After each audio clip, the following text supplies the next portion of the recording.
The train's whistle pierced through the Montana morning like a rusty nail through weathered wood. Clara Hewitt stepped down from the passenger car, her leather boots hitting the wooden platform of Dust Ridge Station with a decisive thud. The august heat was already building, making her wool traveling dress cling uncomfortably to her back. She didn't adjust it. She had more pressing matters than comfort. At 26, Clara carried herself with the particular straightness of someone who had learned early that slouching invited pity. Her hands, wrapped in worn leather gloves, gripped the handle of a battered trunk that contained everything she owned: 2 dresses, her late husband's tools, and the deed to a Kansas homestead she'd sold for train fare and a chance at something better. The station platform bustled with the usual frontier traffic cowboys herding cattle into stock cars, merchants checking crates, and families either arriving with hope or leaving with resignation. Clara observed it all with dark eyes that missed nothing, cataloging exits and opportunities with the efficiency of someone who'd learned to rely only on herself. She'd memorized the advertisement from the Territorial Herald: skilled blacksmith wanted, steady work, room and board included, apply at Morrison's Forge, Main Street, Dust Ridge. The words had burned themselves into her mind during the 3-day journey from Kansas, each mile taking her further from Samuel's grave and the well-meaning relatives who'd tried to arrange a suitable marriage for her. You can't just traipse off to Montana Territory alone, her sister-in-law Margaret had protested. What will people say? Whatever brings them comfort, Clara had replied, latching the trunk that now sat beside her on the platform. She hefted the trunk, ignoring the curious stares from 2 women in crisp calico who whispered behind their gloved hands.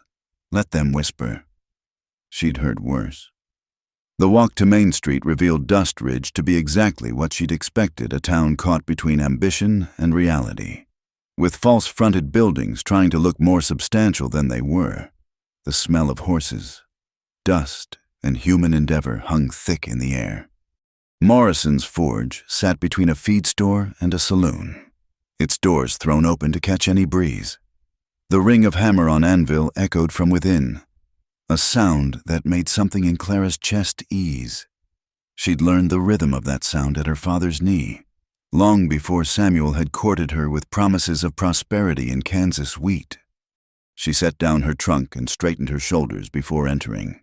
The heat hit her first, the familiar, overwhelming warmth of the forge. Then came the smell of coal fire and hot metal, like coming home to a place she'd never been. 3 men worked inside. 2 were shaping horseshoes at separate anvils, their movements practiced and efficient. The third, a broad-shouldered man with graying whiskers, supervised from beside a wall of hanging tools. His eyes found Clara immediately, narrowing with suspicion. "Help you, ma'am." His voice carried the particular gruffness of a man unused to female visitors in his domain. "In Mr. Morrison." Clara stepped forward, pulling the folded newspaper from her pocket. "I'm here about the blacksmith position." The hammering stopped. Both younger men turned to stare. Morrison's face shifted from suspicion to something between amusement and irritation. "That advertisement's for a blacksmith, ma'am, not a—" He gestured vaguely at her person. "A seamstress or cook. I can read Mr. Morrison." Clara kept her voice level, though heat that had nothing to do with the forge crept up her neck. "I've been working iron since I was 12. My father ran a forge in Ohio, and I maintained my husband's smithy in Kansas for 2 years. She didn't mention that the last year had been alone, after Samuel's fever took him. Morrison crossed his arms. "This ain't Kansas, ma'am. This is hard work, men's work." Iron doesn't care who shapes it, as long as the hand is skilled. Clara pulled off her gloves, revealing palms marked with the particular calluses of forge work, the ridge at the base of the thumb from gripping hammers, the tough skin that came from years of handling hot metal. "I can shoe a horse in 15 minutes, fix any farm implement you put in front of me, and I know the difference between a welding heat and a burning heat by the color alone." One of the younger smiths snorted. "Bet she can make a real pretty horseshoe nail." Clara turned to him, her gaze steady. Pretty's got nothing to do with it. A nail's got a hold, not win beauty contests. Though I'd wager mine would outlast yours. Seeing as how you're overworking that iron you're holding. Another minute, and it'll be too brittle to hold anything heavier than a lady's hat pin. The smith glanced down at his work, then quickly moved it from the fire. Morrison's expression had shifted to something unreadable. Even if you can do the work, he said slowly. I can't have a woman in my forge. It ain't proper. What would folks say? They'd say Morrison's got a new smith. Clara pulled herself straighter. I'm not asking for special treatment. Mr. Morrison, just a chance to prove I can do the job you advertised for. The answer's no. Morrison turned back to his work. I suggest you try the boarding house. Mrs. Winters might need kitchen help. Clara stood there for a long moment, feeling the weight of dismissal settle on her shoulders like a yoke. The younger Smiths had returned to their work, carefully, not looking at her. The forge sang its familiar song, fire crackling, metal ringing, the whisper of the bellows, but it was a song she wasn't permitted to join. Thank you for your time, she said finally, her voice carrying a dignity that cost her dearly to maintain. She picked up her gloves and turned to leave, then paused at the doorway. That shoe you're making, she said to the smith who'd mocked her, not turning around. You've got the heel too narrow. Horse that size needs more support, or you'll be reshaping it within the month. She left without waiting for a response, collecting her trunk from outside. The sun seemed hotter now, the dust thicker. Down the street, she could see the boarding house Morrison had mentioned, its painted sign promising clean rooms, hot meals. Clara stood there in the street, trunk at her feet, feeling the weight of every mile she'd traveled to get here. She could go to the boarding house, could take whatever work Mrs. Winters might offer. She could be safe, proper, exactly what everyone expected a widow to be. Instead, she picked up her trunk and started walking the other direction, toward the edge of town where the buildings grew sparse and the horizon opened up. She didn't know what lay that way, but she knew what lay behind her, a forge that wouldn't have her.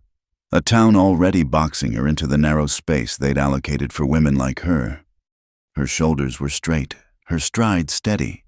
She'd sold everything to get here, buried her husband and her old life in Kansas soil. She hadn't come all this way to serve soup and mend shirts. She'd come to work iron, to shape something solid with her own hands. The train whistle sounded again behind her, signaling its departure. Clara didn't look back. Whatever came next, she'd meet it standing up, with her tools in her trunk and her skills in her hands. She wasn't looking for rescue or pity or even kindness. She was looking for a place to stand solid ground where she could plant her feet and prove that her hands could shape more than just the narrow life everyone seemed determined to hand her. The Montana sky stretched endless above her, and somewhere under it, there had to be a forge that cared more about skill than propriety. Her shadow stretched long beside her as she walked, a dark, determined line pointing toward whatever came next, behind her. Dust Ridge settled back into its daily rhythm, already forgetting the woman who dared to ask for more than they were willing to give. But Clara Hewitt wasn't built for forgetting or being forgotten. She was built for enduring, for shaping, for standing firm against whatever heat the world threw at her. And somewhere in this vast territory, she'd find a place where that was enough. The stagecoach station sat at the crossroads 2 miles outside Dust Ridge, where the mountain road met the valley trail. Clara had been walking for an hour, her trunk growing heavier with each step, when she heard the commotion's shouts mixing with the sharp whinny of a panicked horse. A bay stallion had broken free from the corral, trailing a lead rope as it danced sideways across the packed dirt, eyes rolling white. 3 men tried to corner it, but their aggressive movements only drove the animal into greater frenzy. Each time they lunged, the horse spun away, hooves striking dangerously close to the gathered crowd of waiting passengers. Clara set down her trunk and assessed the situation. The horse was magnificent, at least 16 hands, well-muscled despite his panic. His problem wasn't meanness, but fear. evident in the way his ears swiveled frantically and his tail tucked tight against his haunches. "Get back before he kills someone," the station master shouted, waving his arms. This only sent the stallion into another spinning retreat, nearly trampling a woman clutching a carpet bag. Without conscious thought, Clara moved, not toward the horse, but to the side, placing herself between the animal and the main crowd. She didn't shout or wave her arms. Instead, she stood still, shoulders relaxed, and began to hum a low, steady tune her father had used in his forge when working with skittish horses. The stallion's ears flicked toward her. She took one slow step forward, then stopped, continuing the wordless melody. The horse snorted, pawing the ground, but his wild spinning had ceased. "What in blazes is she doing?" someone muttered. Clara ignored them. Keeping her focus on the horse, she recognized the type young, powerful, probably used to rough handling that had taught him people meant discomfort. She took another step, this time slightly to the side, giving him room to move away if he chose. He didn't. Minutes passed. The crowd grew quiet, watching as Clara slowly closed the distance, never directly approaching but always angling, giving the horse choices. When she was finally close enough, she didn't grab for the trailing rope. Instead, she extended her hand, palm up, letting him investigate. The stallion stretched his neck, nostrils flaring as he tested her scent leather. Iron, and the lingering smell of train smoke. He must have found it acceptable because he didn't retreat when she slowly raised her hand to his neck, just behind his jaw. "There now," she murmured, her voice pitched low. "All that fuss for nothing. You just wanted someone to ask instead of tell. Didn't you?" A figure separated from the crowd, a man in his mid-30s, tall and lean with the particular build of someone who spent more time in the saddle than on foot. His clothes spoke of quality worn to comfort good boots scuffed from use, canvas pants that had seen countless washings, and a shirt that had been mended with careful, even stitches. Dark hair showed beneath his hat, and his face carried the permanent tan of outdoor living. He didn't approach immediately, instead watching as Clara gathered the lead rope with movements so smooth the horse barely noticed. Only when she had the stallion calm, his head lowered and breathing steady, did the man step forward. "That's a neat trick." His voice was deep but quiet, pitched to avoid startling the horse. Unlike the others, he made no move to take the rope from her. "Not a trick," Clara replied, maintaining her steady stroke along the horse's neck. "Just listening. He was telling everyone pretty clearly that chasing wasn't working." The man studied her with gray eyes that seemed to catalog details, her traveling dress now dusty from the road, the trunk sitting abandoned by the station wall, the particular way she stood that suggested bone-deep weariness held at bay by stubborn will. "He's been giving the stable hands grief all week," he said. "Bucked 2 riders and knocked Tom Henley into a water trough yesterday. Rough hands." "Rough enough." He tilted his head slightly. "You know horses." It wasn't a question. Clara appreciated that the simple acknowledgement of observable fact rather than surprise that a woman might understand livestock. "I know iron, and I know horses wear it," she said. "Hard to run a forge without understanding both."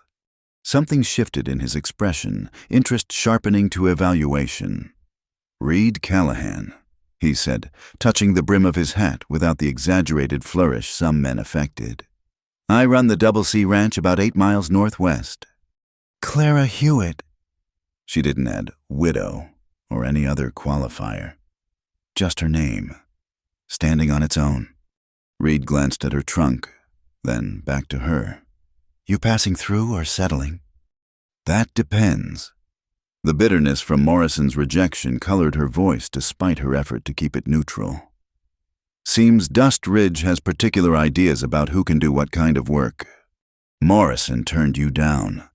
Again, not a question. Reed's mouth tightened slightly. "He's a fool, but a predictable one. Won't even let his own wife keep the books, though she's got a better head for figures than he does." Clara said nothing. continuing to soothe the now docile stallion. She'd learned that men often filled silence with more information than questions would yield. My ranch hand just broke his leg getting tangled with a green colt. Reed continued after a moment. Been making do, but with winter coming, I need someone who can tend the horses and keep the equipment running. He paused, and when he spoke again, his tone was carefully neutral. You know how to shoe a horse? Clara finally looked at him directly. I can shoe, trim, and treat basic lameness, also mend harnesses, fix wagon wheels, and repair most anything made of metal that you'd find on a working ranch. Room and board, plus wages. He named a figure not generous, but fair. Bunkhouse is empty since Tom's staying with his sister in town while his leg mends. It's nothing fancy, but it's private and warm. Clara considered. She'd imagined working in a proper forge. Not a ranch, but iron was iron and work was work. More importantly, this man hadn't laughed at her or suggested she try the boarding house kitchen. I'd need to see the setup first, she said. Make sure you have the tools I'd need. Fair enough. Reed gestured to the station. Stage doesn't come through for another hour. If you're willing, we could head out now. You can look things over, and if it doesn't suit, I'll bring you back to town. It was a reasonable offer, presented without pressure or condescension. Clara appreciated both. What about him? She indicated the stallion, who had progressed to lipping at her sleeve in search of treats. Ransom belongs to the station, though I doubt they'd object to losing sight of him for a few hours.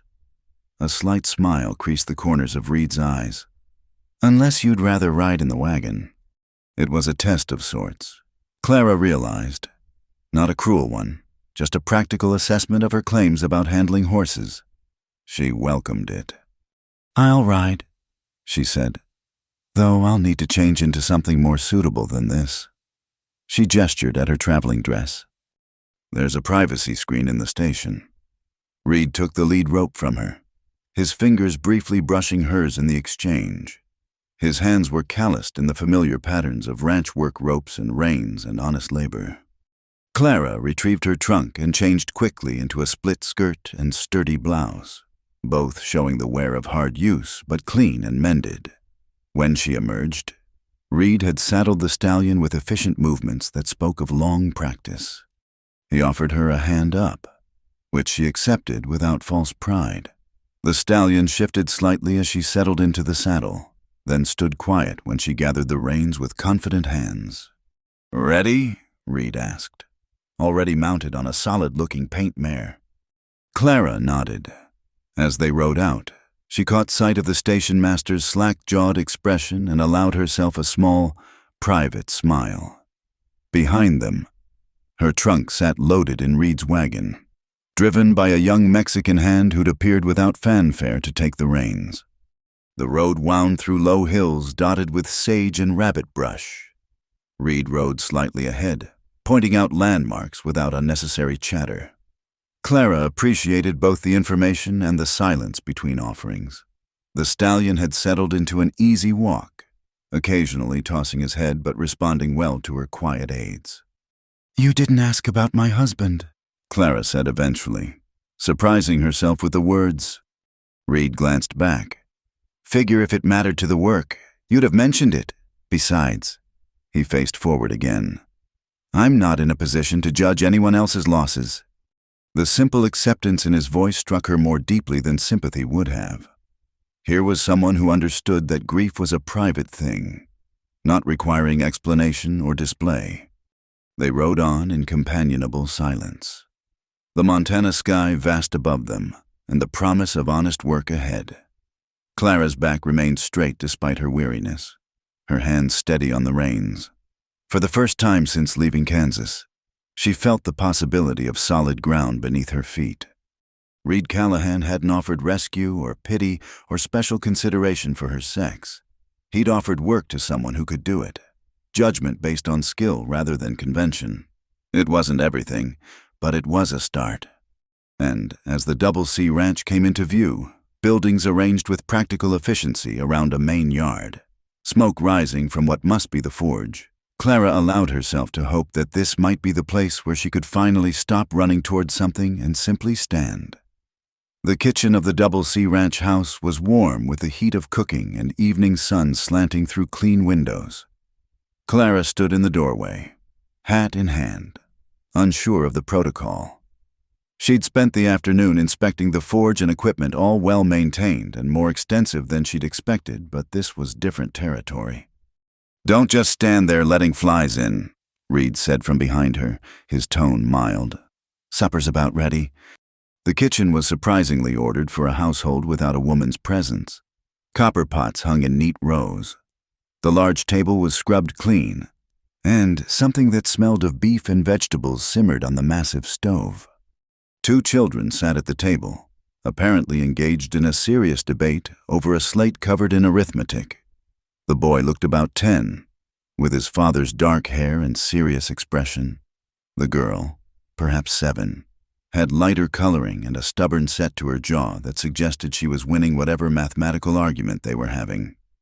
"Thomas, Anna," Reed said, hanging his hat on a peg by the door. "This is Mrs. Hewitt. She'll be working the forge and helping with the horses." Thomas looked up, his assessment frank but not rude. "Can you really shoe horses? Pa says you calmed Ransom down at the stage station." "I can," Clara replied simply. "But you're a lady," Anna said, her tone more curious than challenging. "Last I checked, yes." Clara kept her voice neutral, watching to see how Reed would handle his daughter's observation. "And ladies can't work forges?" Reed asked his daughter, settling into a chair at the head of the table. Anna frowned, considering. "Mrs. Patterson says ladies should do lady things." "Mrs. Patterson also thinks the earth is flat because she's never been past Billings," Reed said dryly. "What do you think? Can Mrs. Hewitt work the forge if she knows how?" The girl studied Clara with disconcerting intensity. "I suppose if she knows how. It don't matter if she's a lady or not, like how Mr. Chen knows doctoring even though he's Chinese."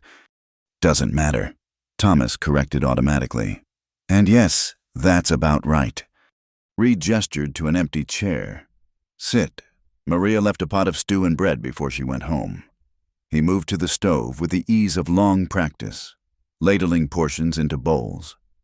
Clara sat, noting the children's easy acceptance of their father serving dinner.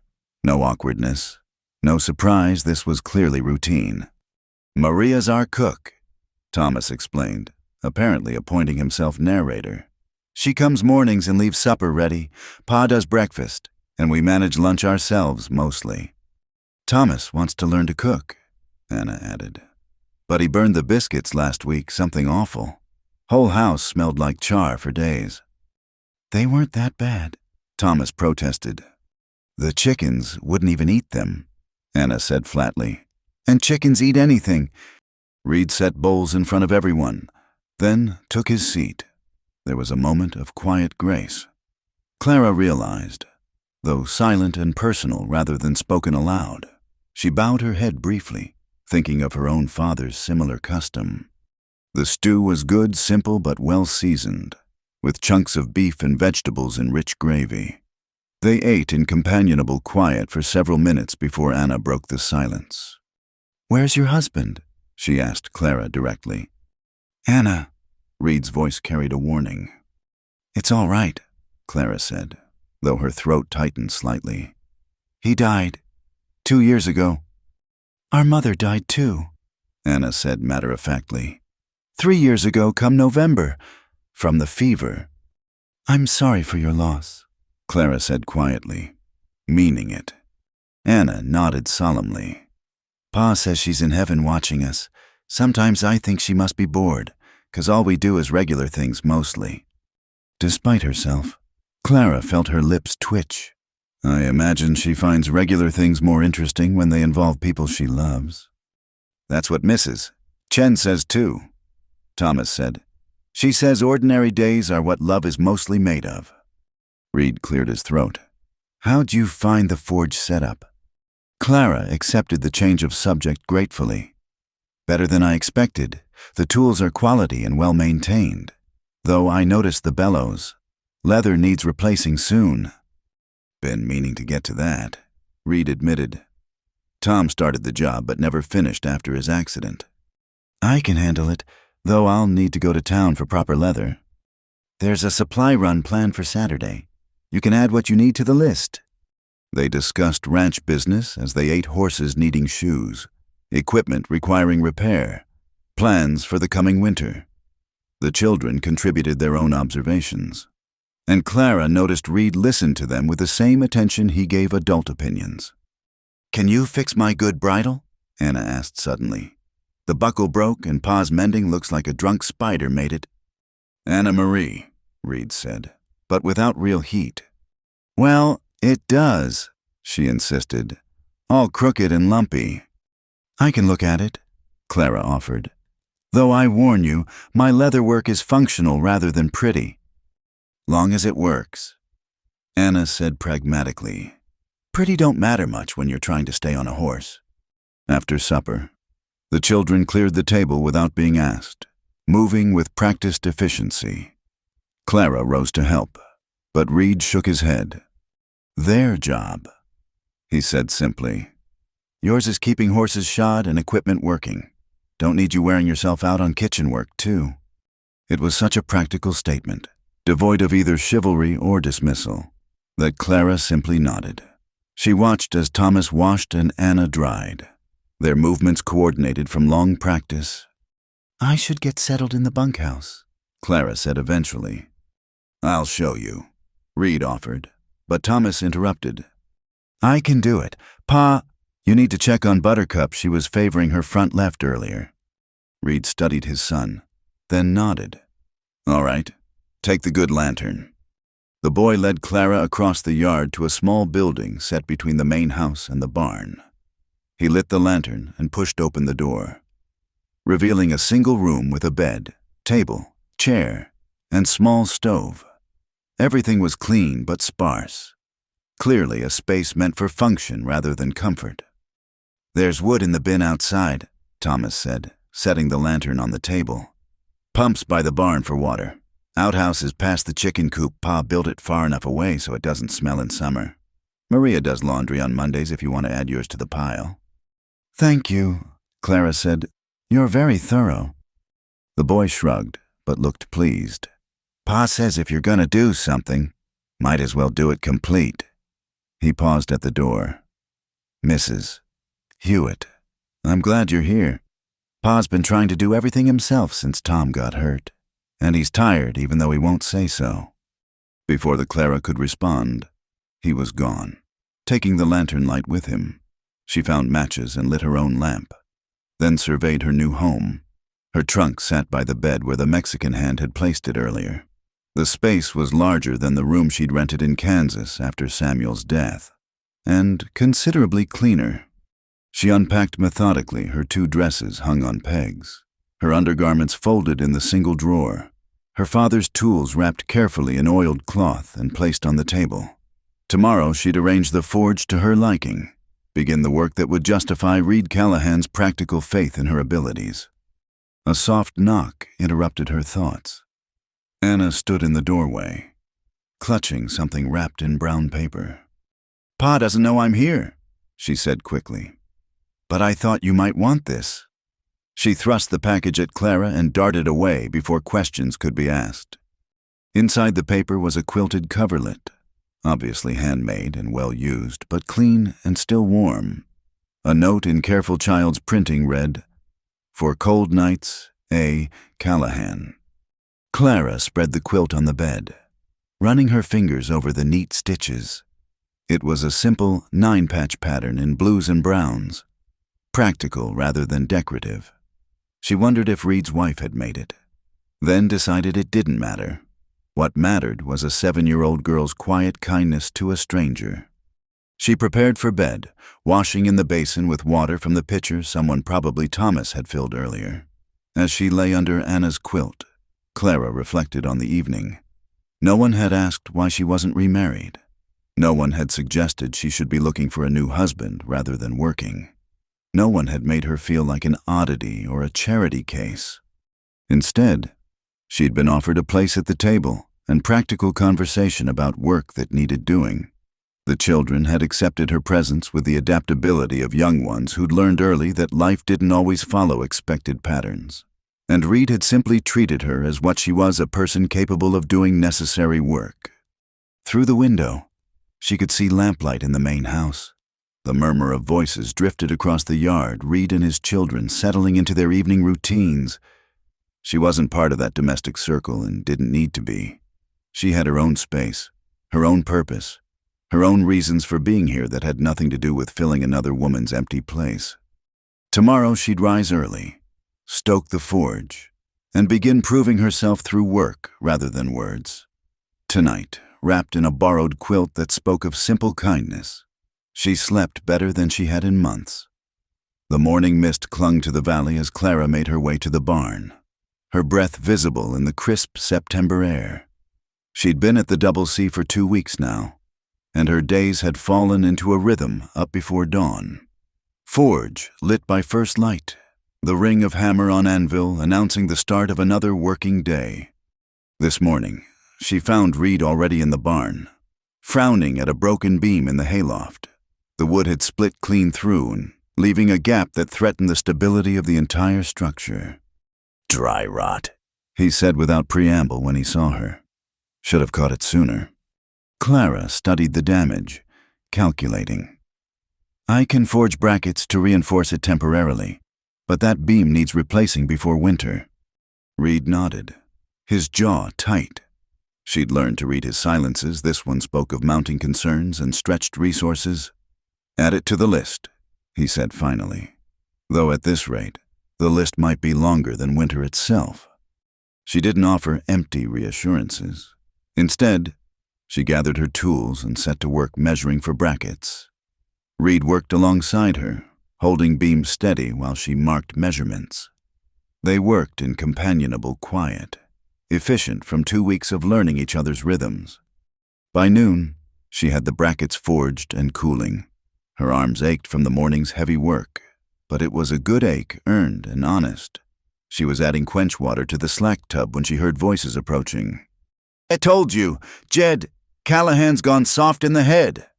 The voice was loud, meant to carry, hiring a woman to do man's work. Next he'll be putting petticoats on his bulls. 3 men rounded the corner of the barn, local ranchers by their look. Come to collect a bull Reed was selling. Clara recognized the speaker as Walt Morrison, the forge owner's brother. The family resemblance extended beyond features to attitude. Apparently, Reed emerged from the barn, his expression carefully neutral. "Walt, Jed, Carl, the bulls in the far corral." But Walt's attention had fixed on Clara. "So, it's true then. You got yourself a lady blacksmith." He said it like the words tasted bad. "What's next? Reed gonna hire a schoolmarm to break your horses?" "Missus, Hewitt's work speaks for itself," Reed said evenly. Walt snorted. "I'll bet it does. Probably speaks real soft and pretty-like." The other men chuckled uncomfortably. Clara set down her hammer and turned to face them. 2 weeks ago, she might have flushed, might have looked away. But 2 weeks of honest work had steadied something in her spine. "Hey, Mr. Morrison," she said, her voice carrying the same clear ring as hammer on anvil. "I shod your neighbor's draft team last week. Big roans, you probably saw them pulling the lumber wagon yesterday. Those shoes will outlast anything your brother's forge has produced this year." Walt's face darkened. "You saying my brother don't know his work?" "I'm saying iron doesn't lie." Clara moved to the fence where several horseshoes hung, examples she'd kept to show Reed different styles. "This is one of Morrison's shoes from the horse I reshod yesterday. See how the nail holes are punched too close to the edge? That's why it threw the shoe after only 3 weeks. She picked up another shoe, one of her own. Proper spacing, correct angle on the clips, heel support where the horse needs it.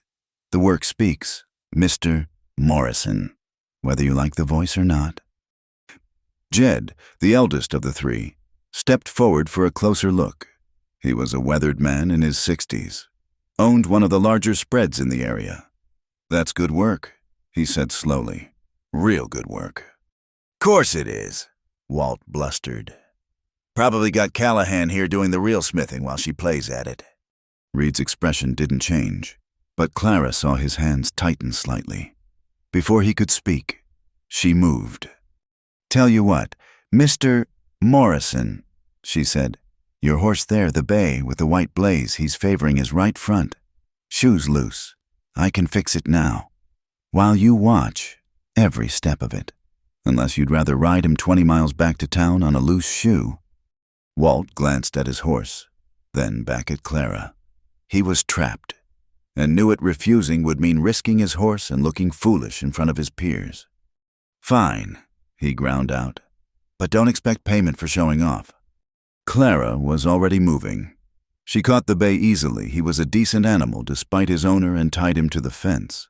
Her movements were economical as she lifted the hoof, examined the loose shoe. 2 clinches gone. Nail started working out of a third.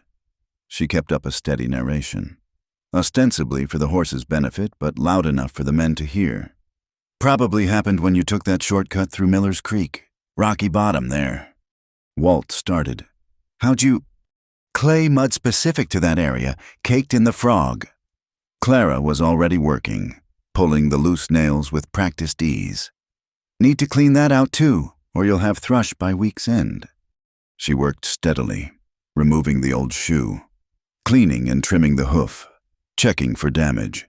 The men watched in silence as she heated the new shoe, shaped it on the anvil with precise blows, cooled it, and made minor adjustments. "See how I'm extending the heel just slightly?" She held up the shoe for inspection. "Your horse lands heel first on this foot, probably an old soreness he's compensating for. This'll give him more support." The fitting was perfect on the first try. She nailed it in place with smooth efficiency, clinching the nails and filing them smooth. The entire process took exactly 14 minutes. "There." She released the hoof and straightened. "He'll travel better now." Jed walked around the horse, examining her work from all angles. "I'll be damned," he said quietly. "That's a master-level work." Carl, who hadn't spoken until now, cleared his throat. "What would you charge to shoe my team? Been putting it off 'cause Morrison's backed up and I don't trust his apprentices with my percherons." "Same as any smith," Clara replied. $1 a horse for regular shoes, more for corrective work."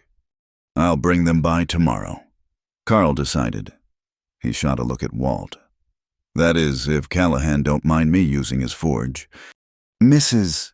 Hewitt schedules her own work," Reed said.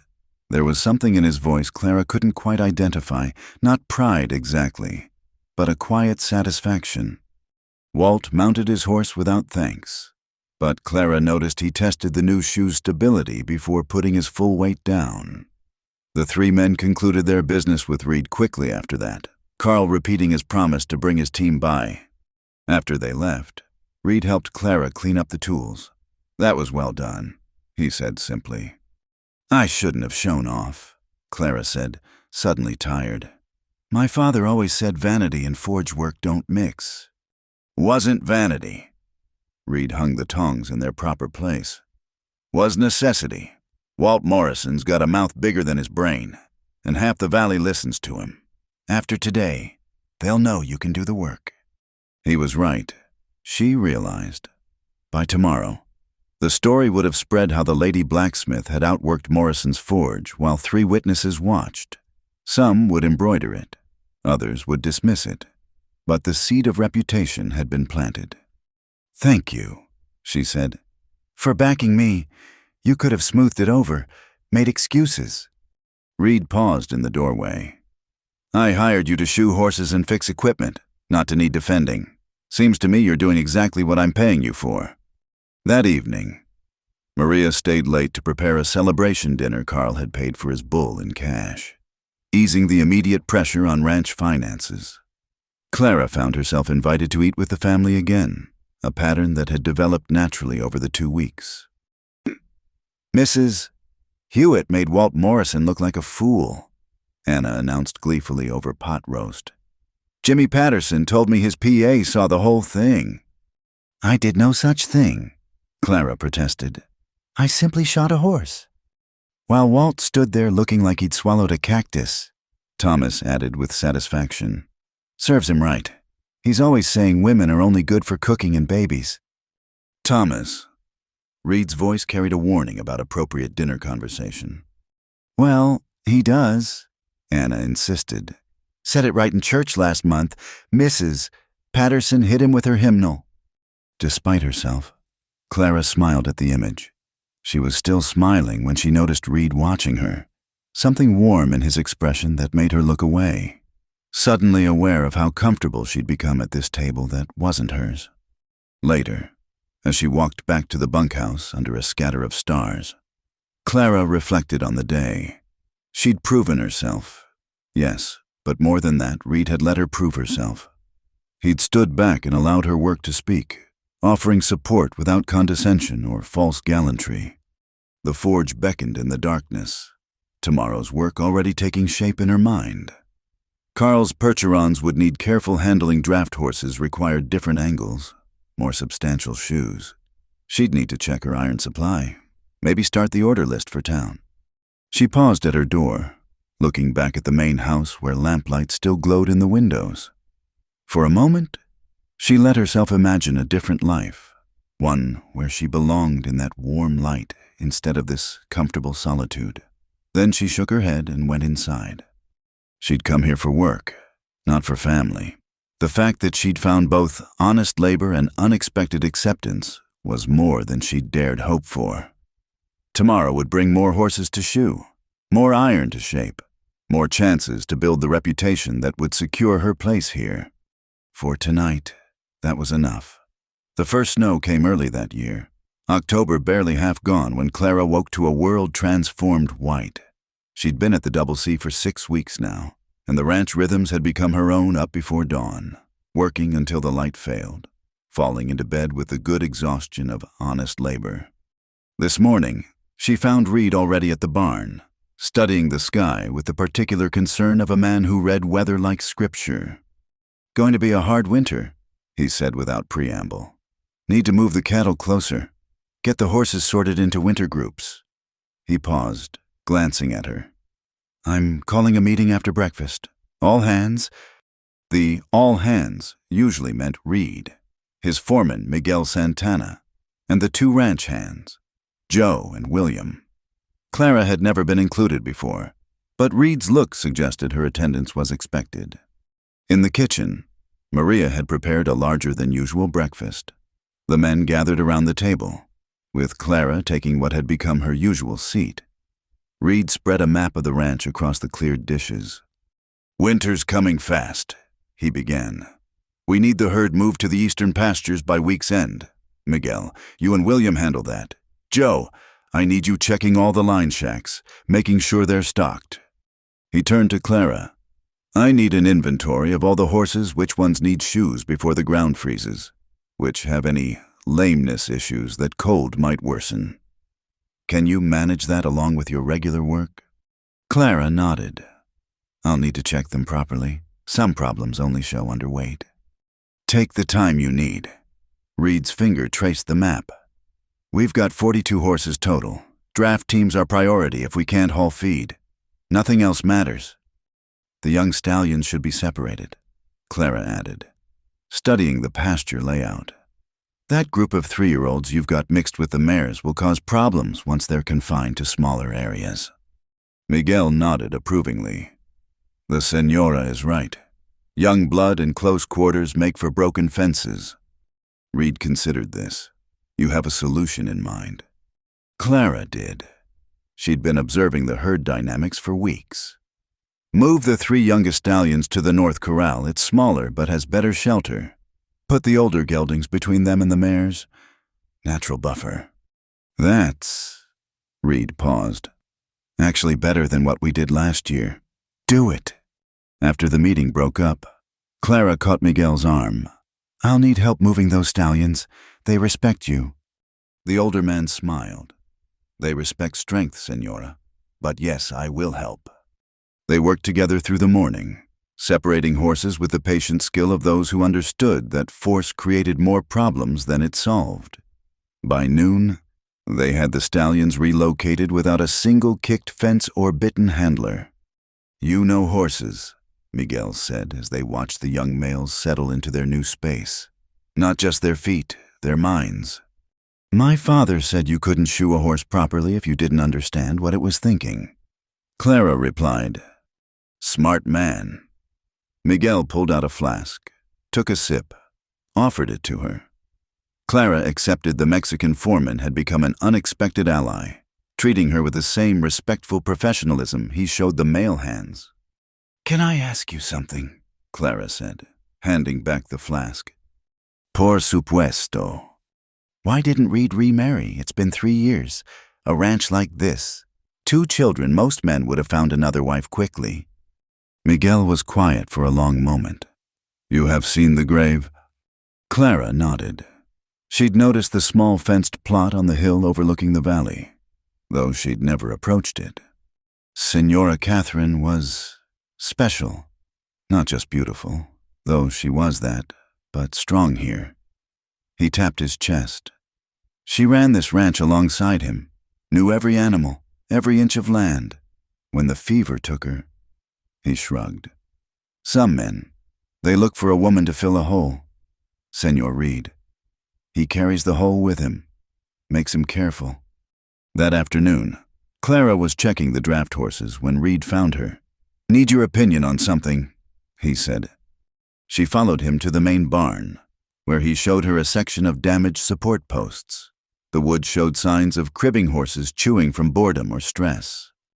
"It's worse than it looks," Clara said, testing the weakened wood. "This post is load-bearing, much more damage, and you'll have roof problems." "Solutions," she considered. "Metal guards on the posts. I can forge them.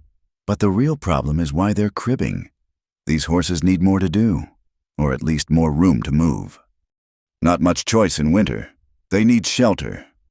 What if we opened up the connection between this barn and the smaller one? Give them a circuit to walk instead of standing still. I could forge removable gates for the openings, close them during the worst weather. Open them when it's calmer." Reed studied the layout, and Clara could see him calculating materials, labor, feasibility. "That's a lot of work." "Less work than rebuilding after a roof collapse." A small smile touched his mouth. "Practical. All right, draw up what you need. We'll add it to the town supply run." That evening, Clara was invited to stay for dinner again. It had become routine now, 3 or 4 nights a week. She'd join the family meal before returning to her own space. Tonight felt different somehow, charged with the awareness that she'd been included in ranch planning as naturally as any long-term hand. Mrs. Hewitt's gonna fix the barn so the horses stop eating it," Anna announced over venison stew. "How?" Thomas asked, genuinely interested. Clara explained her plan, sketching rough diagrams on the back of an old envelope. Thomas asked intelligent questions about structural support, while Anna wanted to know if the horses would be happier. "Horses are like people," Clara said. "They need purpose and movement. Standing still too long makes anyone want to chew wood."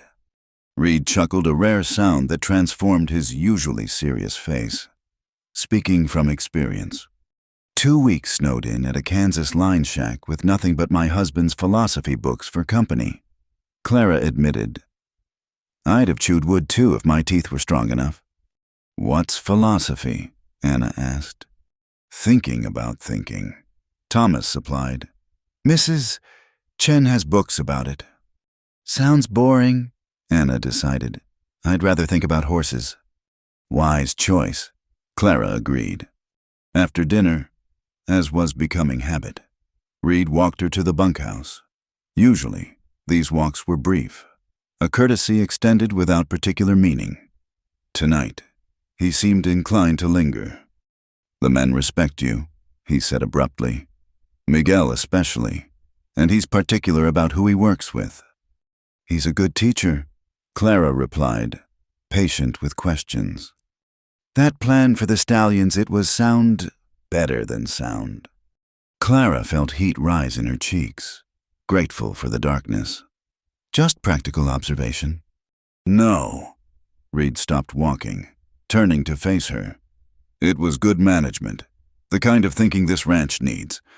They stood there in the cold starlight, something unspoken hanging between them. Clara was acutely aware of his presence, the height of him, the way he held himself like he was still ready to work despite the late hour. The careful distance he maintained that spoke of respect rather than disinterest. "I should review the horse inventory," she said finally. "Early start tomorrow." "Yes," but he didn't move immediately. "Clara, Mrs.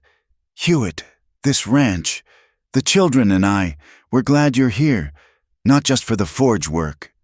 Before she could respond, he touched his hat brim and strode back toward the main house. Clara stood in the cold, watching his retreating figure, her name, her given name, still echoing in her ears. Inside the bunkhouse, she lit her lamp and spread out the inventory sheets. 42 horses to evaluate, winter preparations to oversee, metal guards to design and forge, work enough to keep her hands busy and her mind occupied. But as she made her notes, she found herself thinking of Reed's voice saying her name, of being included in planning meetings as naturally as breathing, of Anna's fierce declaration that Mrs. Hewitt would make the horses happier. She'd come here seeking work and independence, a place to stand on her own merits. What she'd found was more complex, not dependence, but interdependence. Not just a job, but a role in something larger than herself. Tomorrow would bring more challenges. Winter was coming fast, and 42 horses needed her attention. But tonight, sitting in her lamp-lit bunkhouse with good work behind and ahead of her, Clara allowed herself to feel something she'd almost forgotten, the quiet satisfaction of being needed for exactly who she was. The blizzard struck without warning on a November night, turning the world into a howling wall of white. Clara woke to the sound of something crashing against the bunkhouse wall, loose equipment caught by the wind. She realized the temperature had plummeted, and ice crystals were forming on the inside of her window. She dressed quickly in layers wool undergarments, heavy pants, 2 shirts, and her father's old coat. The wind nearly knocked her down when she opened the door. Visibility was perhaps 10 feet. The familiar yard transformed into an alien landscape of driving snow. The horses, that was her first thought.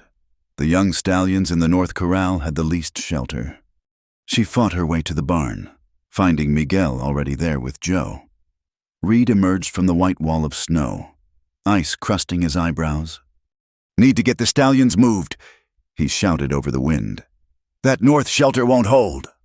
Clara nodded, already moving toward the tack.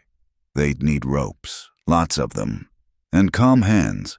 Panicked horses in a blizzard could mean death for both animal and handler. "I'll lead Tempest," she called back, the most volatile of the young stallions. He'd follow the others if handled wrong. "Miguel, can you take Rocket Joe? You get Banner." They worked by feel as much as sight, the wind stealing words before they could be heard.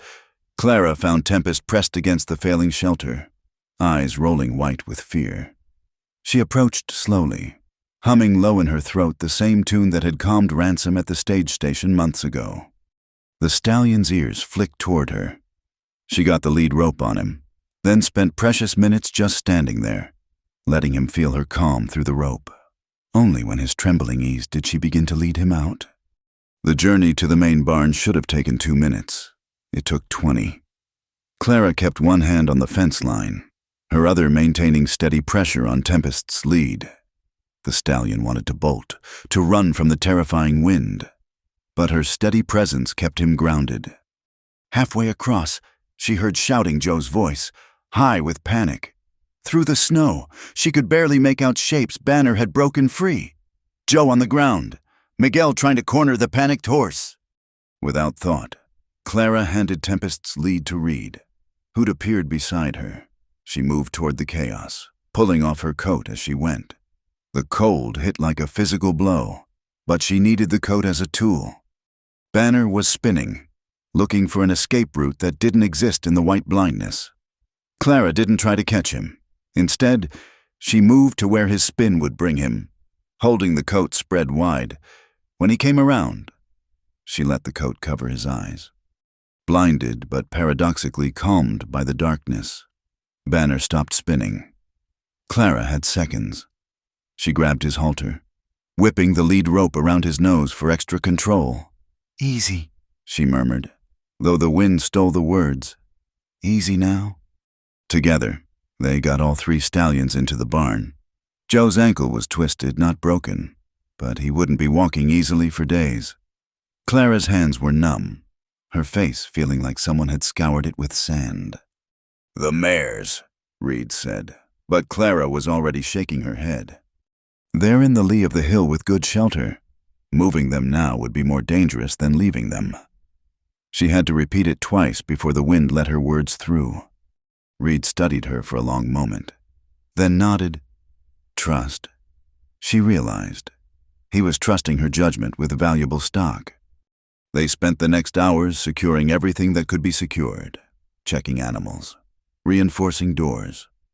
Clara worked alongside the men. No one commenting on or accommodating her sex, there was no time for such considerations. By the time they'd done what they could, Clara couldn't feel her feet. The house was closer than the bunkhouse, and Reed made the decision without consultation, pulling her toward the kitchen door. The warmth hit like a wave. Clara stumbled, and Reed's hand steadied her the first time he'd touched her since that day he'd helped her down from ransom. This time, his hand lingered, just for a moment, before he stepped away. "Maria's staying in town," he said. "Kids are asleep. I'll make coffee."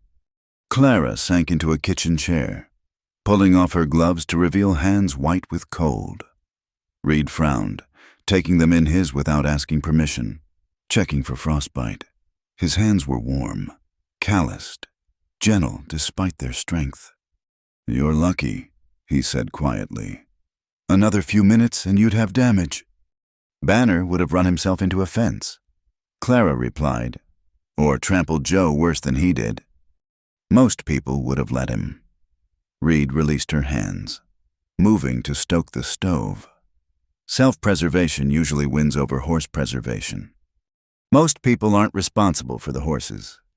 Reed turned from the stove, studying her with that direct gray gaze. "Is that what you think you are responsible for them?" "Aren't I?" Clara flexed her fingers, feeling returning in painful needles. "You hired me to tend them. That doesn't stop when weather turns bad. I hired you to shoe horses and fix equipment." His voice was odd, almost wondering. "You've made them yours." The coffee was strong and hot, burning away the last of the cold. They sat in silence, listening to the wind howl around the sturdy house. Clara was aware of the impropriety alone with a man not her husband in his house at night. But propriety seemed a city concern, something that couldn't survive the brutal practicality of ranch life. "You should stay here tonight," Reed said finally.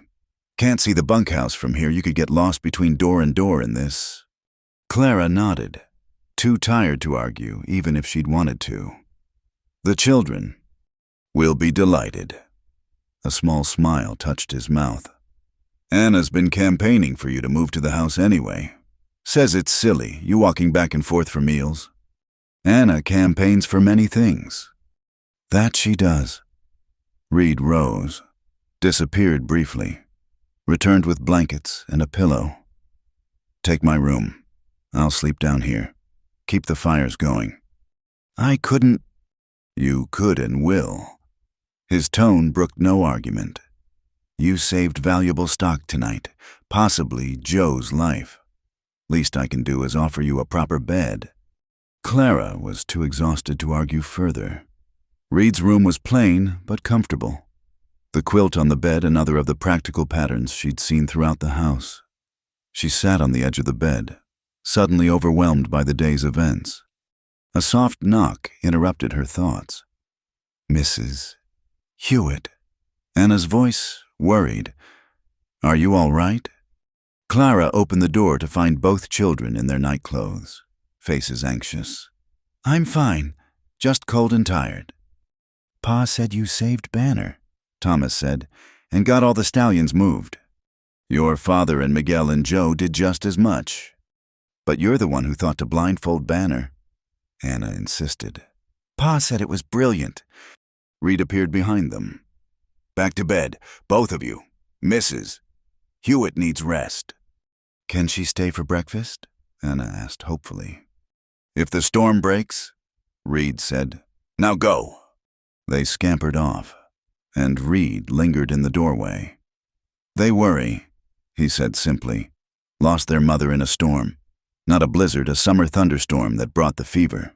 But storms still make them anxious." Clara understood then why he'd brought her to the house instead of fighting through to the bunkhouse.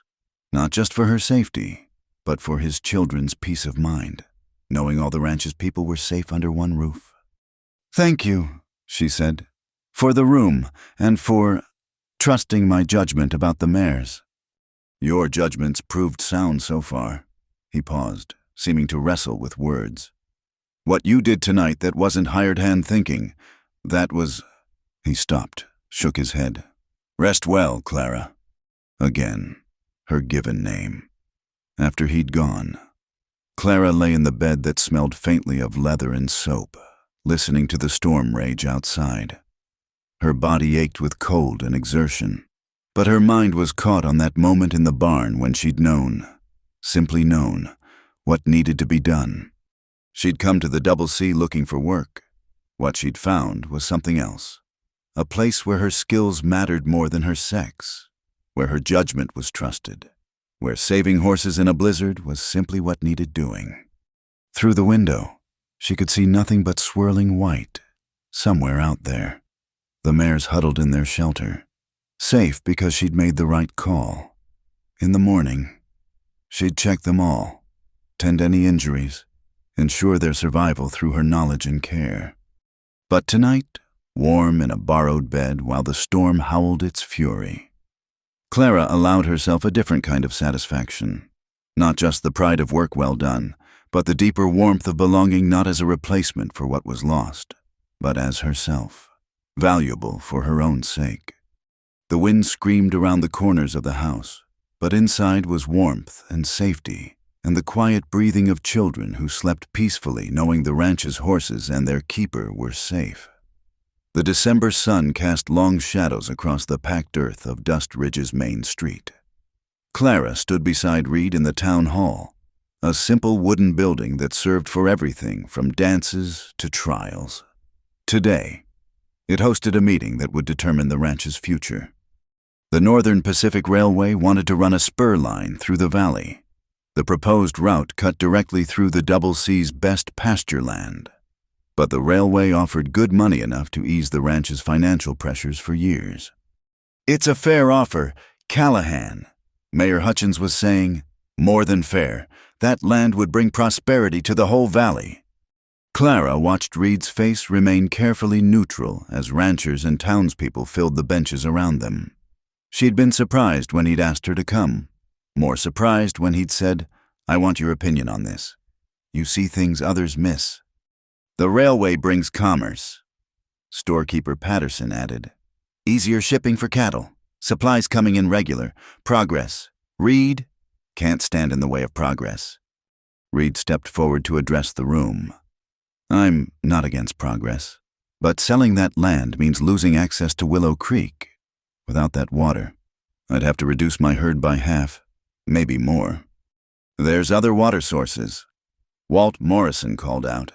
He'd been vocal in supporting the railway, seeing dollar signs where Reed saw disaster. "Stop being stubborn. Callahan." "Name one that doesn't dry up in August," Reed challenged. Morrison had no answer. The room buzzed with side conversations, neighbors debating the merits.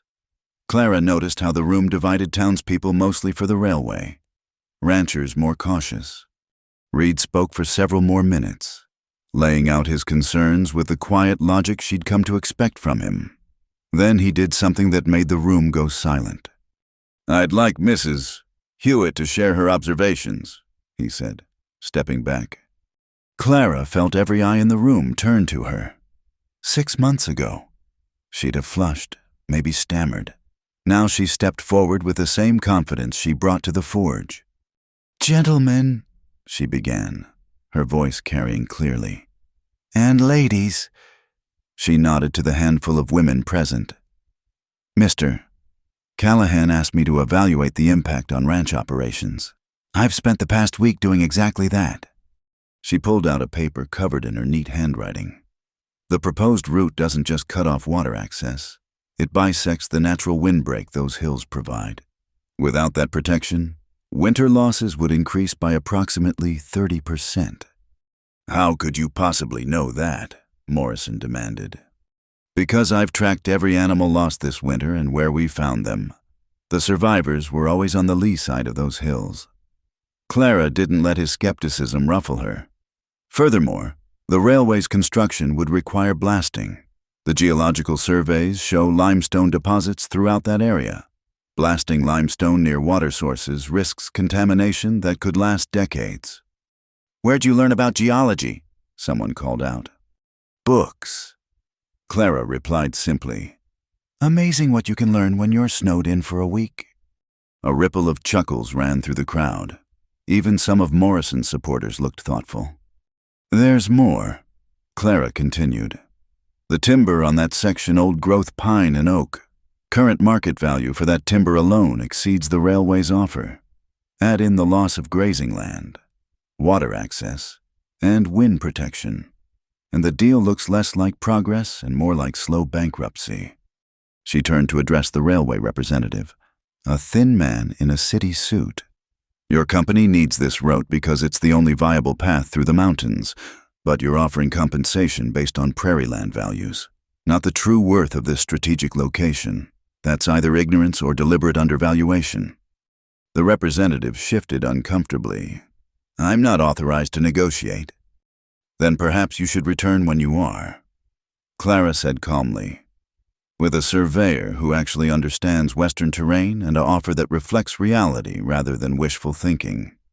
She stepped back, feeling her knees shake slightly now that the moment had passed.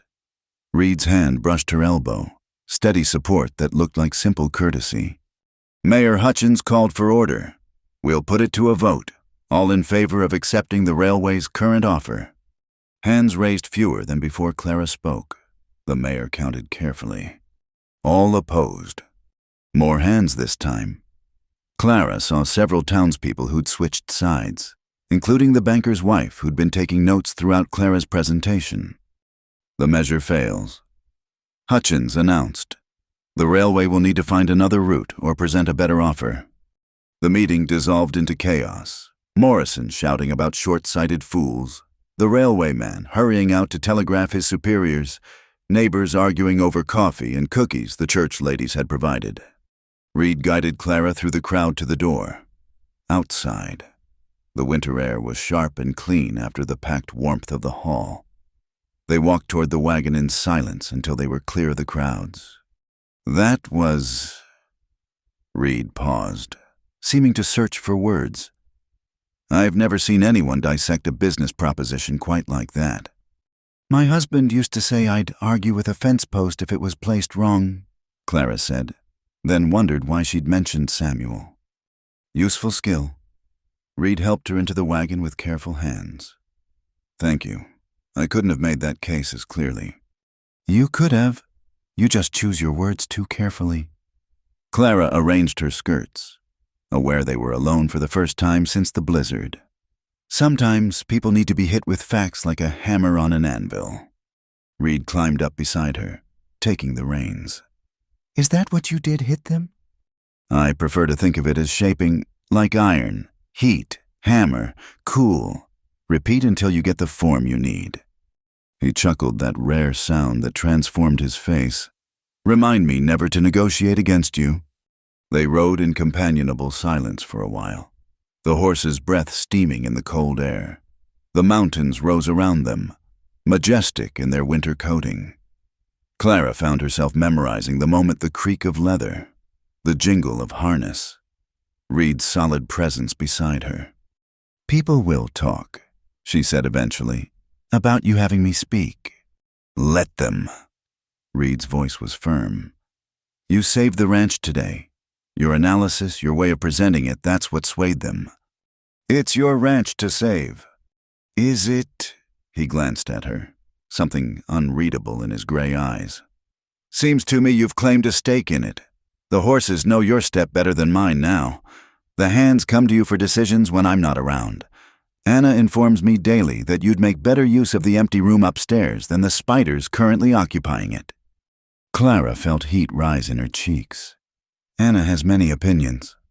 She gets that from her mother. Reed's voice softened. Catherine would have liked you. Would have appreciated someone who speaks plain and works hard and doesn't need coddling. It was the first time he'd spoken of his wife directly to her. Clara sensed the gift in it, the careful trust. I'm not looking to fill anyone's place, she said quietly. I know. Reed's hands were steady on the reins. That's why you fit so well. You're making your own place. They were approaching the ranch now. Smoke rising from chimneys. The barn solid against the sky. Home, Clara thought, then caught herself. Not home, just her workplace.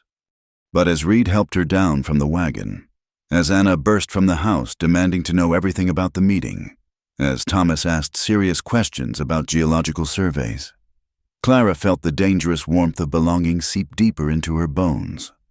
You stood up to the whole town, Anna exclaimed over dinner. Jimmy Patterson says his ma says you made the railway man look like a city fool who couldn't tell a creek from a river. I did no such thing, Clara protested. I simply presented facts. Facts that saved our home, Thomas said quietly. Pa explained about the water and the windbreak. We'd have lost everything. Reed met Clara's eyes across the table.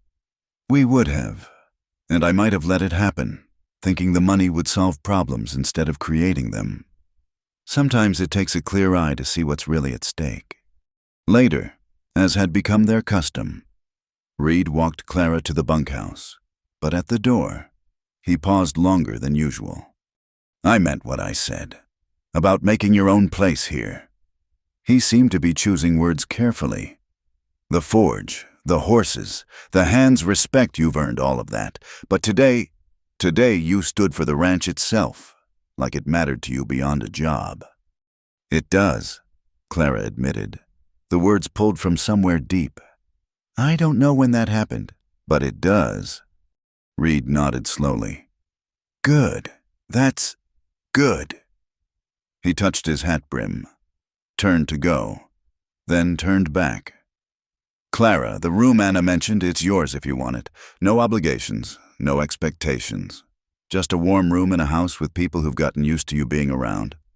He left before she could answer, striding back across the frozen ground. Clara stood in her doorway, watching him go, feeling the shape of her life shifting like iron under the hammer. She'd spoken for the ranch today, stood before the town and claimed knowledge, authority, the right to an opinion that mattered. And they'd listened, not because Reed endorsed her, but because she'd proven herself worth hearing. The stars were brilliant in the cold sky, and somewhere an owl called across the darkness. Tomorrow would bring new challenges, horses to tend, equipment to repair, a ranch to help run. But tonight, Clara Hewitt allowed herself to imagine accepting that room, being part of the morning chaos and evening warmth, belonging not as a replacement or an obligation, but as herself. The thought terrified and thrilled her in equal measure. She'd find her answer in the morning. Tonight, she had facts to record, plans to make, and the quiet satisfaction of knowing she'd helped save something worth saving. The February morning was crisp and clear, the kind of day that made the Montana mountains stand sharp against the sky like knife edges. The town hall was packed again, but this time the atmosphere carried a different charge, not the hostile energy of December's meeting, but something expectant, almost electric. The railway had returned with a new proposal, one that routed around the Double C's crucial land. The town council had called for a formal vote, and Reed had been asked to present the rancher's position. Clara stood at the back of the hall, having arrived separately. She'd moved into the house in January Anna's campaign, finally wearing down her protests, but maintained careful boundaries. She was a boarder who worked for her keep. Nothing more. At least, that's what she told herself during the day. The nights, when she could hear Reed moving about downstairs, maintaining the fires, were harder to define. And that's why we support the modified route. Reed was concluding, it brings the railway benefits without destroying existing operations. Mayor Hutchins nodded. Thank you, Mr. Callahan. Any questions from the floor? Walt Morrison stood immediately. He'd been uncharacteristically quiet since December, but Clara could see calculation in his eyes. I got a question. Morrison said, not about the railway, but about the messenger. Callahan here's been making a lot of decisions for this valley lately. Him and his... Morrison paused deliberately. Associates. Get to your point, Walt, Hutchins said wearily. My point is this. How do we know Callahan's speaking for the ranchers? Man lives like a hermit. Barely comes to town except for supplies. Now suddenly, he's our spokesman. Morrison turned to address the crowd. Maybe it's time we asked why Reed Callahan thinks he knows best for all of us. Clara saw Reed's jaw tighten, but he remained silent. Others in the crowd were murmuring, some nodding along with Morrison's words. Furthermore, Morrison continued, warming to his theme. There's talk about the company he's keeping, decisions being made by committee out at the Double C. Some might say a man who can't run his own household shouldn't be speaking for Mr. Morrison. Clara's voice cut through the building like a blade through cloth. She stepped forward from the back, her Sunday dress neat but plain, her bearing straight as forged iron. You have something to say about Mr. Callahan's household. She kept her tone conversational, which somehow made it more dangerous. Please, continue. We're all eager to hear your insights about a ranch you've never worked, a family you've never fed, and decisions you've never had the courage to make. Morrison's face reddened. Now see here. No, you see here. Clara moved down the center aisle with measured steps. Reed Callahan has run the Double C for 8 years, through drought, blizzard, and market crashes. He's never missed a payment, never cheated a neighbor, never let his personal grief interfere with his obligations to this community. She reached the front, turning to address the crowd rather than Morrison. You want to know who speaks for the ranchers? Look at the ledgers. When the Hendersons needed help with their harvest, who sent hands when the Youngs lost their barn to fire? Who provided timber when Miguel Santana's nephew needed doctoring? Who paid for it without being asked? That's different, Morrison started. Is it? Clara wheeled on him.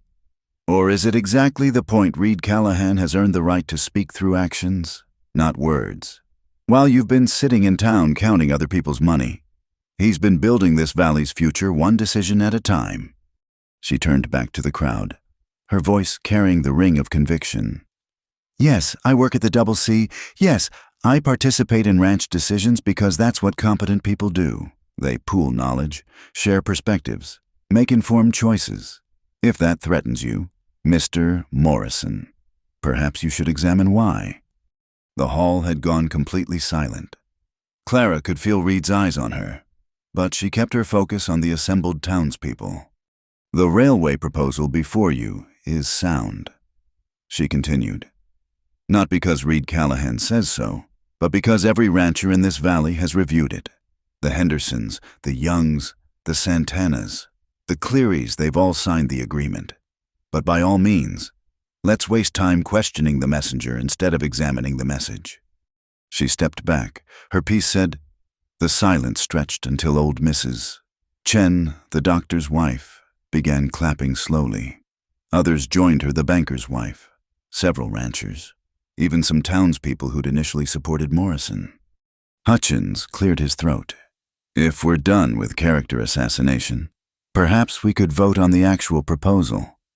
The vote was overwhelming, the modified railway route, approved by a wide margin. But Clara barely noticed the tally.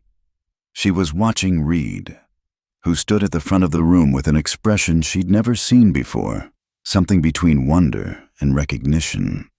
As the meeting dispersed, Clara found herself surrounded. Ranch wives who'd barely acknowledged her before asked her opinion on various matters. Mrs. Patterson, the woman Anna quoted as saying ladies should do lady things, gripped her hand firmly.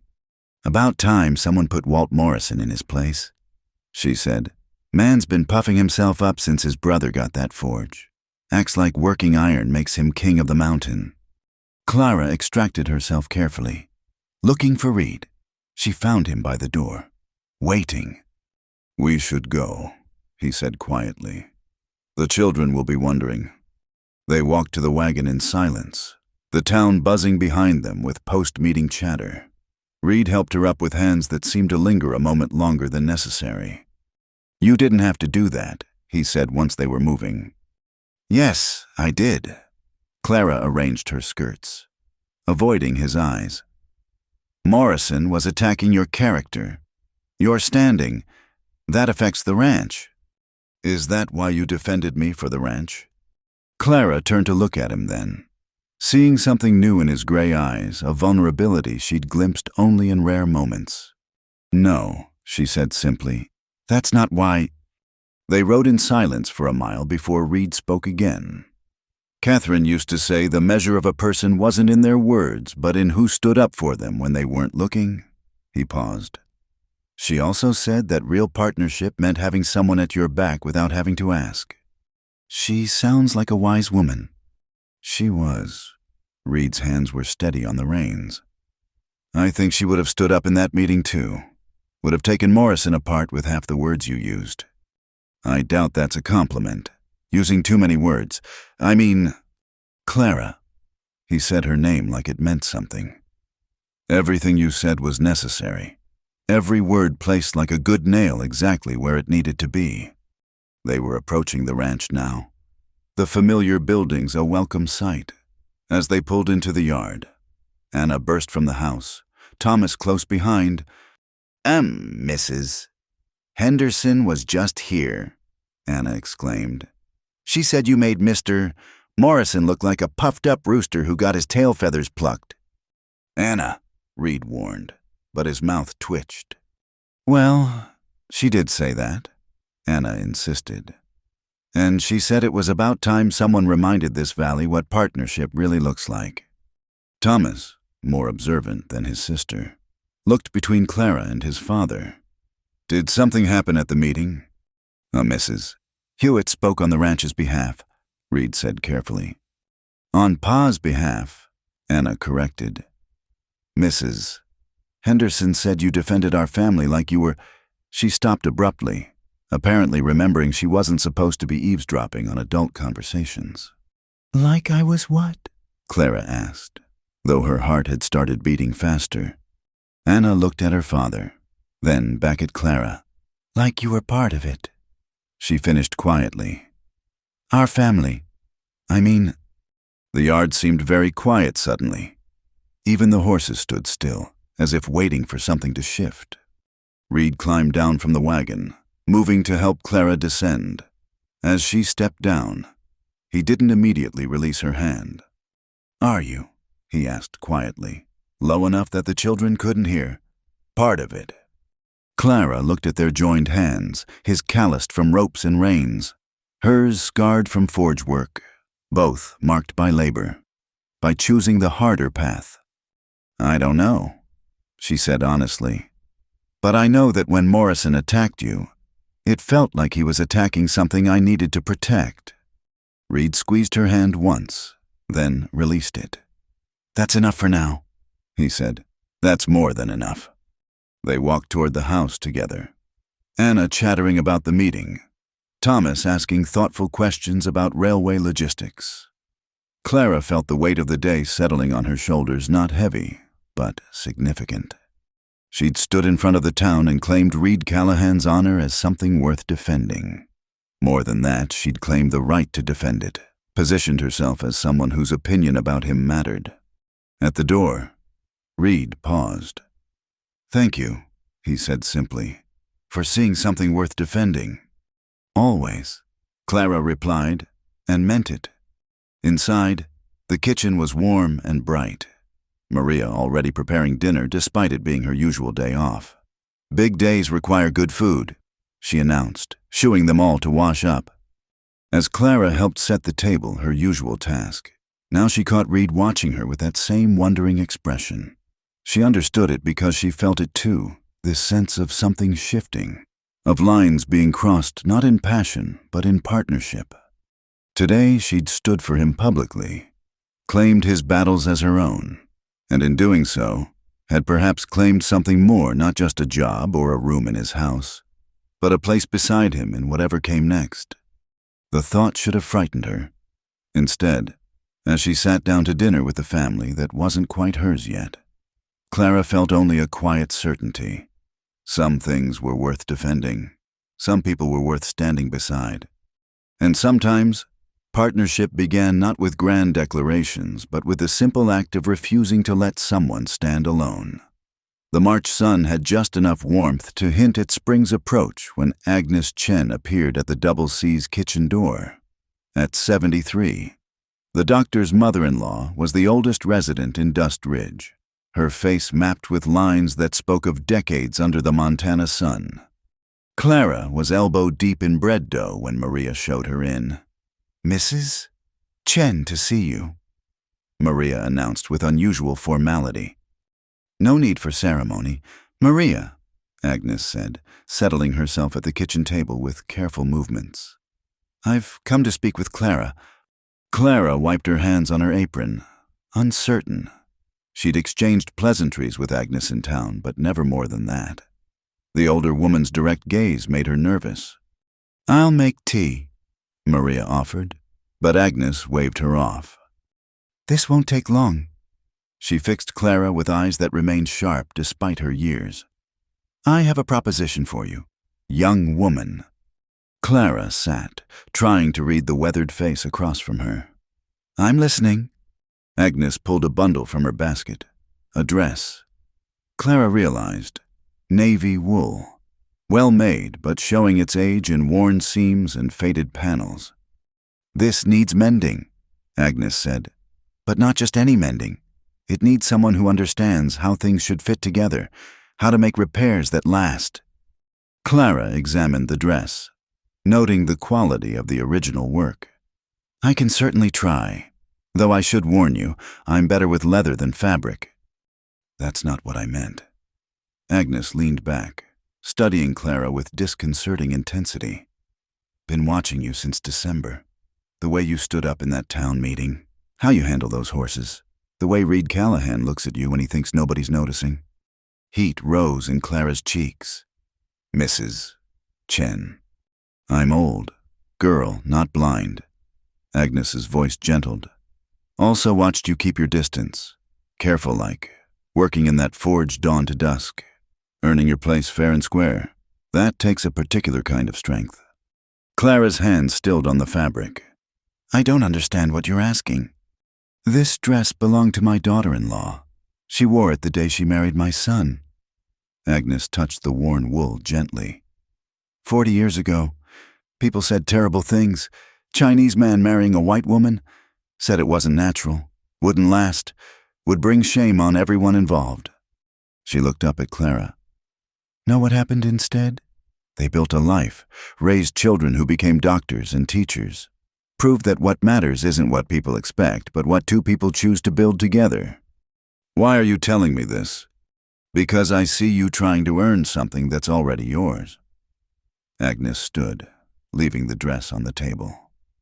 "Respect isn't always about keeping distance, child. Sometimes it's about having the courage to step closer." After she left, Clara sat staring at the navy dress. Maria bustled around her, pretending not to notice Clara's stillness. "She's right. You know," Maria said finally, "about Senor Reed and about you." Clara found her voice. "I work for him. I board in his house. That's all." Maria snorted. "Yesterday, he spent 20 minutes watching you from the window while you worked with that new colt. Nearly let the coffee pot boil dry." "He was probably checking my technique." "See, Claro," Maria's tone was dry as dust. "And I suppose when you fixed his torn shirt last week with those tiny, perfect stitches, That was just about the mending. Clara stood abruptly. I need to check the horses. She fled to the barn, but found no peace there either. Miguel was working with one of the yearlings, and he greeted her with a knowing smile that made her want to flee further. Senora Chen visited, he asked casually.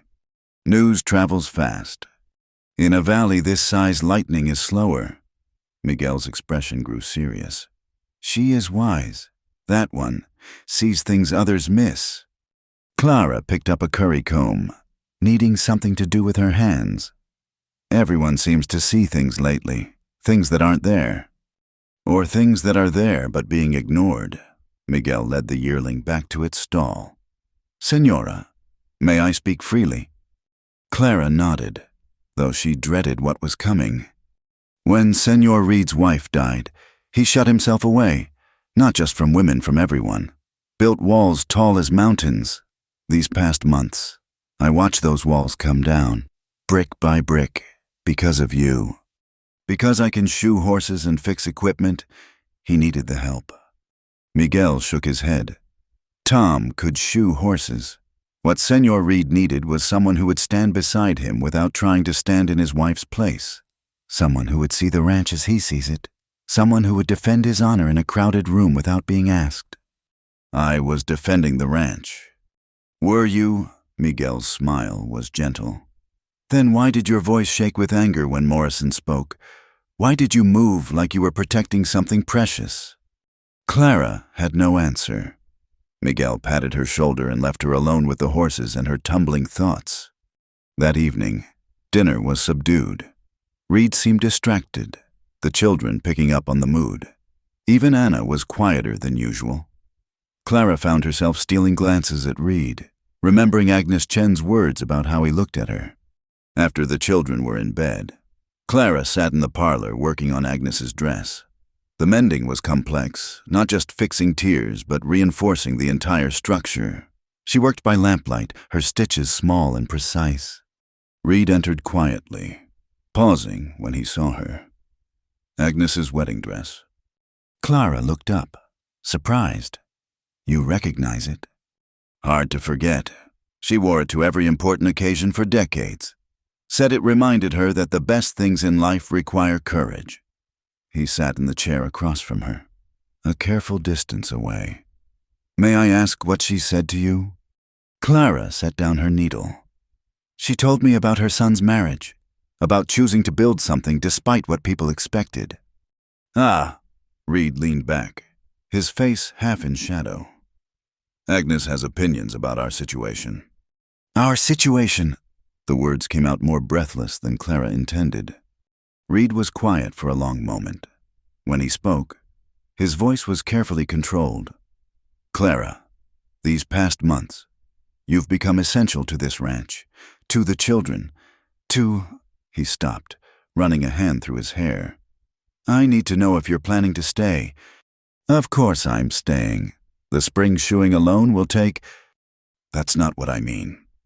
Reed leaned forward, his gray eyes intense. I mean stay. Not as an employee, not as a boarder, as...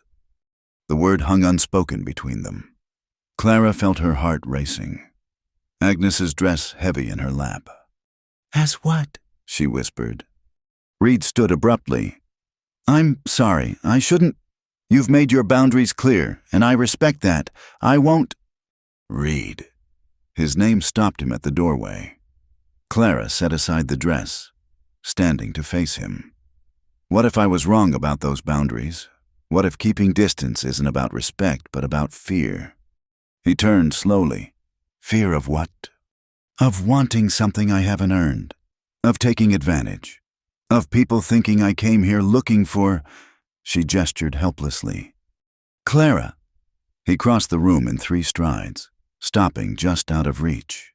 You've earned everything twice over. The ranch, the children, my... He caught himself. If anyone's taking advantage, it's me. Keeping you here, relying on you, wanting... What do you want? The question hung between them like morning mist. Reed's hands clenched and unclenched at his sides. I want to walk you to the door without measuring the proper distance. I want to sit beside you at town meetings without people whispering. His voice roughened. I want to stop pretending that you're just the woman who shoes our horses. Clara felt tears prick her eyes. I came here to stand on my own. And you have? You do. Every day. Reed's voice was fierce. Standing with someone isn't the same as leaning on them. I should know you've been standing with me for months now. A board creaked overhead Anna. Probably. Listening at the top of the stairs. The thought made Clara smile despite her tears. The whole valley's watching, she said, waiting to see what happens. Let them watch. Reed stepped closer, still not touching. Clara, I'm not asking you to fill Catherine's place. I'm asking if maybe, possibly, you might consider making your own place. Permanently. As my partner, my wife. If you'll have me. Clara looked at him, this man who'd given her work without condescension, respect without caveat, a home without expectation, who'd let her prove herself, supported her decisions, defended her right to be exactly who she was. I need to finish Agnes's dress, she said. Reed's face fell. Of course, I understand. Reed? She reached out, touching his hand for only the second time since she'd arrived. I need to finish it because Agnes asked me to make repairs that last, to show I understand how things should fit together. His fingers intertwined with hers, work-roughened hands that matched perfectly. Is that a yes? We should probably talk about this properly tomorrow when Anna isn't eavesdropping. A guilty squeak came from upstairs, followed by rapid footsteps. Reed laughed full and genuine.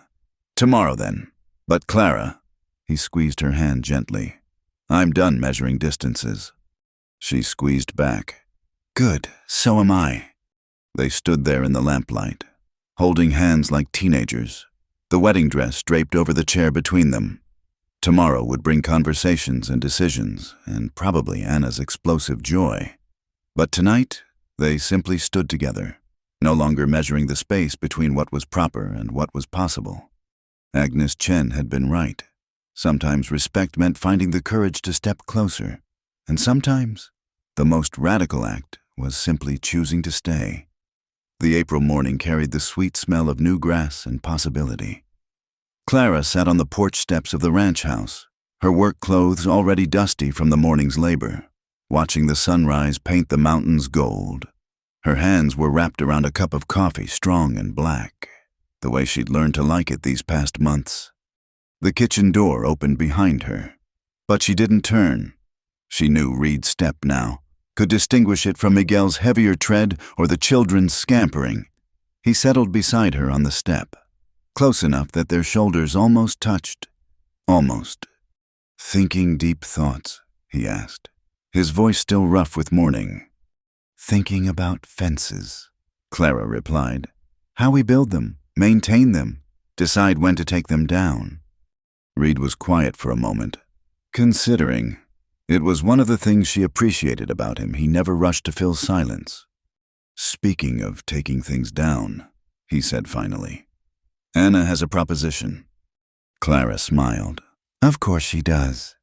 She thinks we should combine the brand registration, put both our names on the papers when we file with the county next month. Clara turned to look at him, surprised.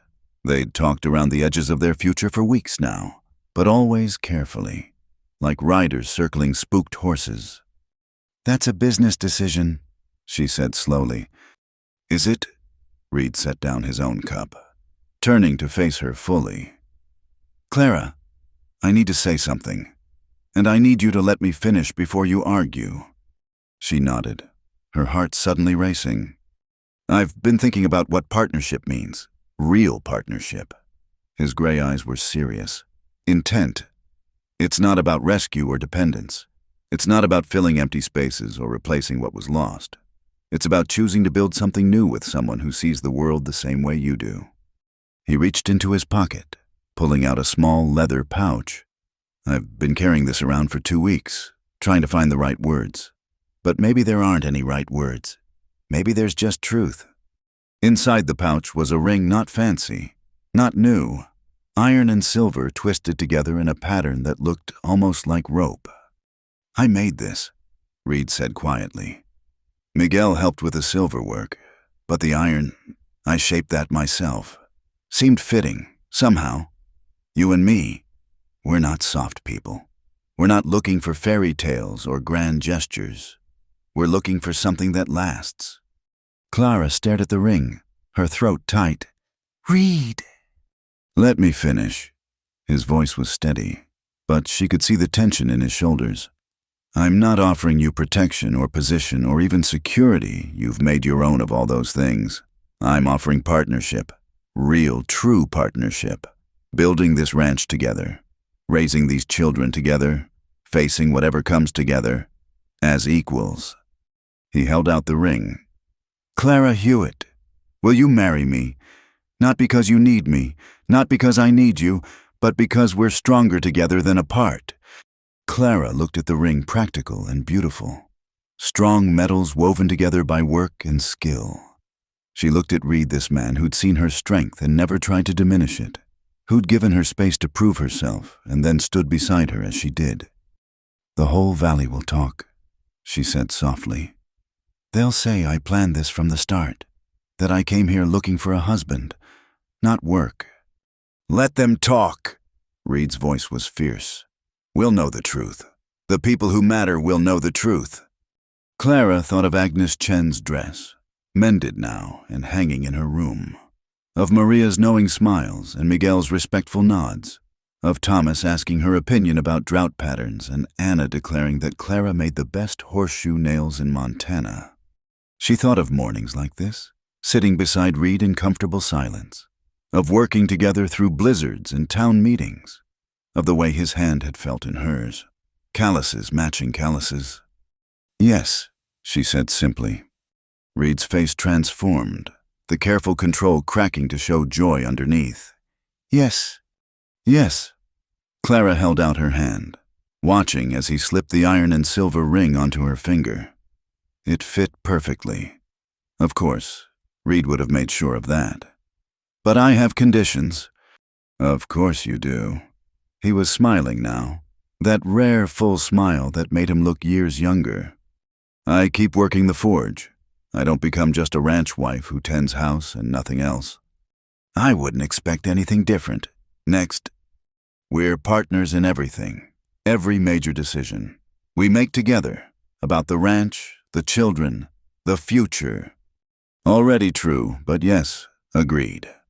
"And—" Clara paused, suddenly uncertain. "And we take our time. Get married when we're ready, not when the valley expects it." Reed's hand covered hers. "Clara, we could wait 10 years if you wanted, though I'd prefer not to.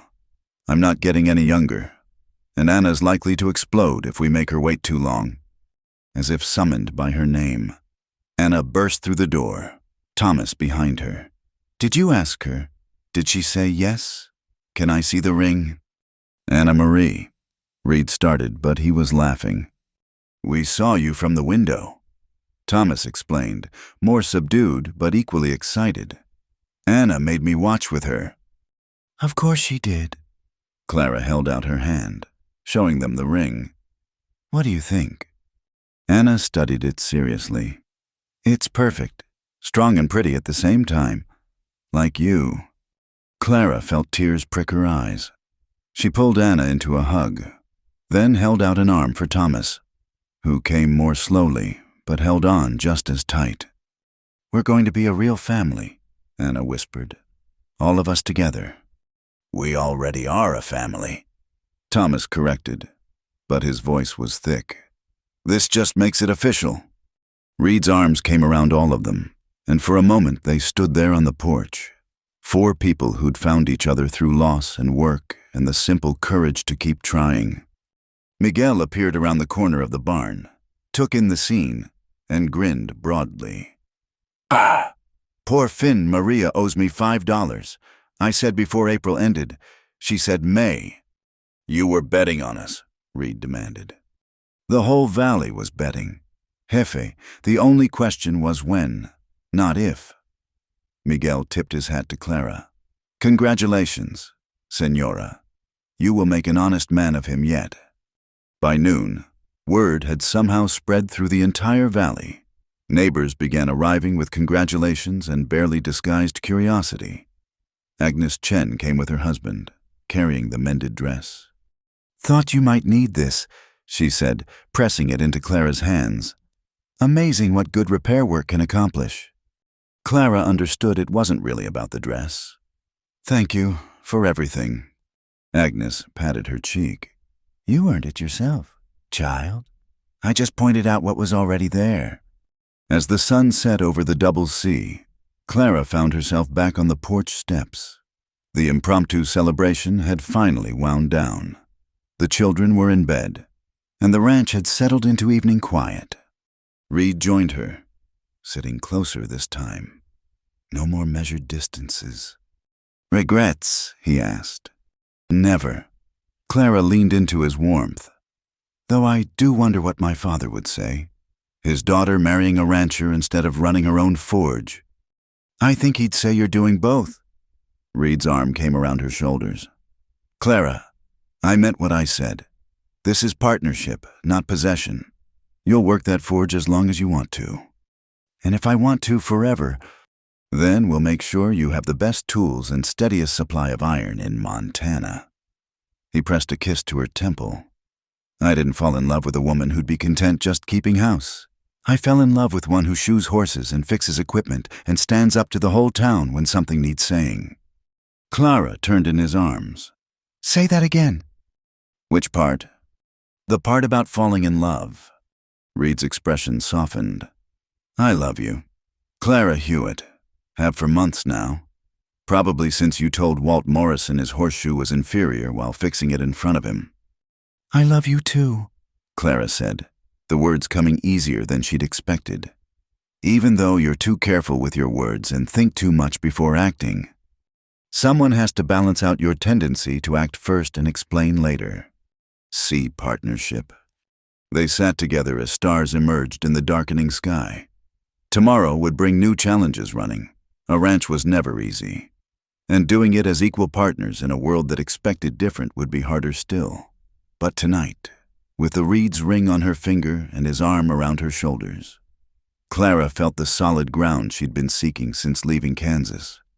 She'd come west looking for work and independence. What she'd found was better a place where her strength was valued, her opinions respected, and her heart finally had room to heal and grow. Not a fairy tale ending, but something better, a beginning built on mutual respect, shared work, and the radical act of choosing each other. The ring caught the last light of day, iron and silver twisted together, different metals made stronger by their joining, like her and Reed, like the family they were building, like the future stretching before them, full of work and challenge and love. Not a perfect ending, just a true one. And for Clara Hewitt, soon to be Clara Callahan, that was exactly right. Thank you so much for listening to this Wild West love story.